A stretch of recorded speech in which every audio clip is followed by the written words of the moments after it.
So meron tayong susubukan na OS, Oprekin OS Lite, Oprekin Windows 10 Pro 2009 mga kaibigan, Lite Plus, no? Gawa ni Oprekin. So papalitan natin tong original Windows 10 dito ng Oprekin Windows 10 Lite Plus. So nakita ko mas mababa ang size ng ISO file ng Oprekin. Abot lang to ng 2.4. Samantalang yung Windows 10 Super Lite, yun kasi ang gamit natin, yung Ghost Spectre, abot yun ng mga 3 plus GB mga kaibigan. So subukan natin to dito sa bagong upgrade na pinalitan natin ang drive nito from HDD to SSD. Ngayon lalagyan natin, susubukan natin yung na-download natin na Oprekin.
Okay.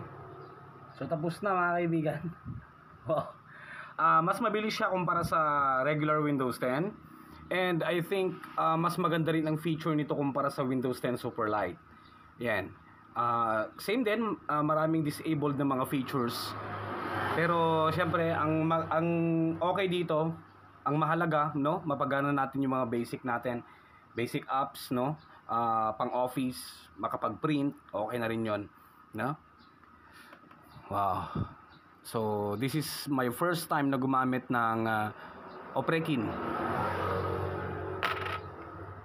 Okay, hindi pa natin na-update ang drivers. Pero ganoon din, properties, and ang kanyang ano dito mga kaibigan is yan, Oprekin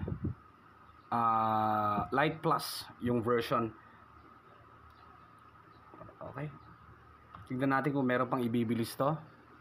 Meron pa, just for best performance. Grabe, okay na okay to pang low spec computers mga kaibigan. Okay, okay. Yung mga hindi pa naka-upgrade into SSD, mas okay na naman to, mas mabilis na naman. Apps installation, testingin natin. Okay. Yan. Tignan natin sa system configuration nito kung meron pa. Meron pa. Boot.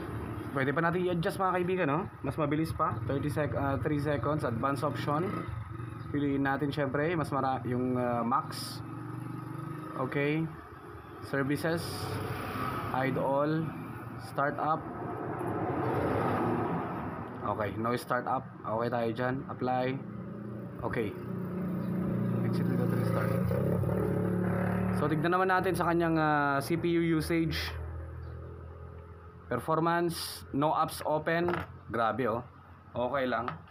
Baba din yung ano niya mga kaibigan, usage niya sa CPU, memory, SSD.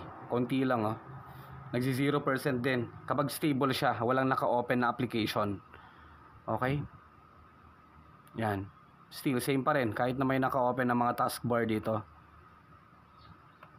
Okay? Ayan, try natin mag-boot up.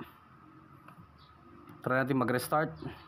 Okay, check natin ang boot time mga kaibigan kung ilang segundo. Ayan na, tignan na lang natin.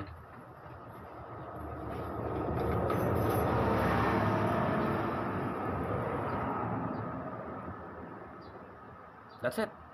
Ganun siya kabilis. Grabe oh. O Prekin, link will be on the description below mga kaibigan kung gusto nyo ring gamitin. So far, stable naman siguro to. Ito na ang gagamitin natin para sa mga clients natin. Ang dami kasi nating client na syempre hindi pa ma-afford minsan yung SSD. So, ito na ilalagay natin. Hindi na yung super light. Mas magaan to mga kaibigan, no? Doon nyo, ilan lang yung kinain niyang GB sa kanyang SSD. So, okay na okay to. Kung gusto nyo i-download, link will be in the description below mga kaibigan.